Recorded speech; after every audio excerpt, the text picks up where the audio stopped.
Bonjour à tous, bienvenue dans l'autre direct pour ces journées spéciales de l'économie, les GECO.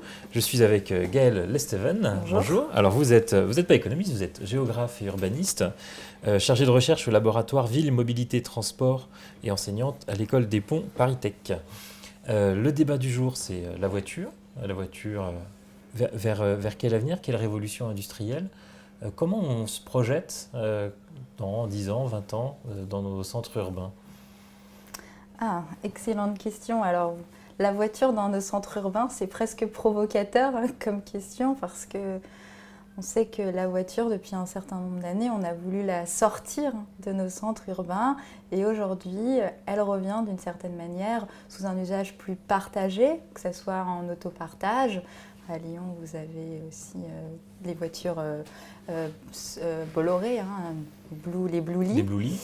Donc que vous pouvez louer pour un trajet, ou bien que ça soit en covoiturage, quand vous partagez un trajet, domicile-travail ou autre. Un certain nombre d'entre vous ont dû prendre Blablacar pour partir en vacances, par exemple. Pour l'instant, c'est un mode de transport qui ne concerne que 1%, 2% des trajets. Ah oui, alors on en parle beaucoup. Puis je voulais juste finir aussi avec les taxis et les VTC, les voitures de tourisme avec chauffeur, Uber et compagnie, dont vous avez certainement beaucoup entendu parler.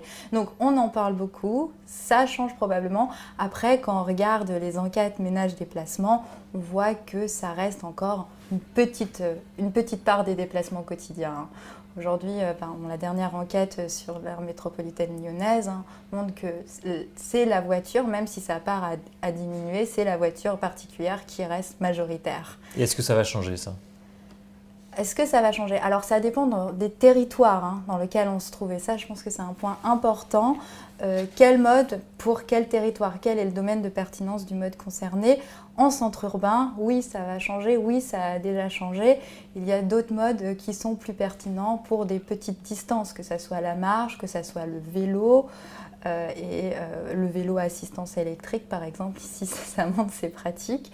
Mais sur d'autres territoires, dans le périurbain lointain, la voiture reste encore performant. Et entre les deux, bien sûr, on a les transports collectifs de masse qui permettent de transporter beaucoup de monde. La voiture, mais pas forcément la même voiture qu'aujourd'hui, puisqu'on voit évoluer la voiture vers des voitures autonomes, des voitures partagées, dont les gens ne sont pas forcément propriétaires, et des voitures qui tournent toute la journée pour chercher les... C'est quelque chose qui est peut-être un point à souligner. Si on note, alors c'est encore en changement, mais une dissociation peut-être progressive entre la possession automobile et l'usage automobile. On peut utiliser une voiture sans forcément être propriétaire d'une voiture.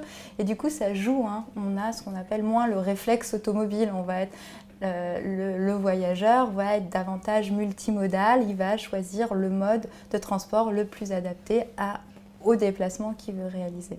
Et quel intérêt ont des géants comme Google, Amazon de venir massivement sur des secteurs comme celui-là ?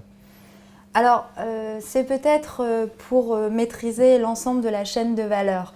Je vous ai dit, l'individu devient peut-être plus multimodal, il se renseigne sur ce déplacement avec son smartphone, il va avoir des applications type Google qui vont lui donner des itinéraires, il va choisir son mode. Et du coup, Google ou d'autres, ou Uber, auront l'ensemble de la chaîne, du coup, pourront à la fois fournir de l'information, mais aussi également fournir des services de mobilité.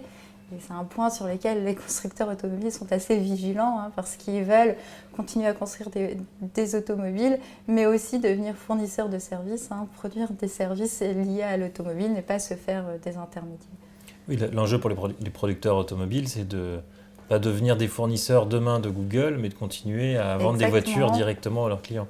Exactement. Qui est le mieux armé dans cette bataille? On a le sentiment que c'est un peu perdu pour eux, non ? Ah, je ne suis pas sûre, c'est un vrai phénix.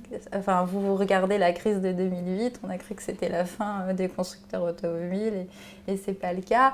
Aujourd'hui, il y a une vraie bataille, une vraie course, entre autres pour l'automatisation du véhicule et on verra bien sur cette bataille qui gagnera, mais pour moi, le gagnant n'est pas encore identifié. Et puis, il y a un vrai enjeu du côté de la puissance publique et du côté de la régulation. Comment on régulera ces nouveaux modes de transport, en particulier dans les centres urbains, si on envisage du robotaxi. Est-ce que ça ne va pas poser des problèmes de gouvernance, justement, sur la gestion globale des transports, y compris les transports publics qui pourraient demain se faire ubériser, amazoniser? Oui, oui, il y a des vrais enjeux.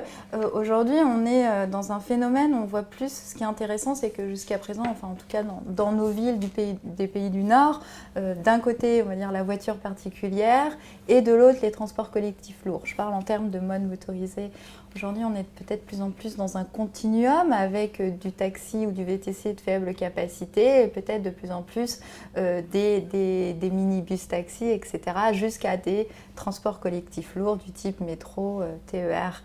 Et là, il y a une vraie réflexion aussi de la part des opérateurs de transport collectif, je pense à Keolis ou Transdev, ou RATP Dev, etc., sur quel positionnement du véhicule autonome, que ce soit du bus autonome ou des plus petits véhicules. Parce que le chauffeur, on sait que c'est une part importante et de la masse salariale et du fonctionnement. Donc il y a des vrais enjeux de gouvernance. Qui aura les marchés, comment ça va marcher, comment ça sera régulé. C'est passionnant. Gaëlle et Steven, je vous remercie. Nous arrivons déjà à la fin de cette émission. Et moi, je vous souhaite à bientôt pour une nouvelle émission de l'Autre Direct. Merci beaucoup. Bonne journée.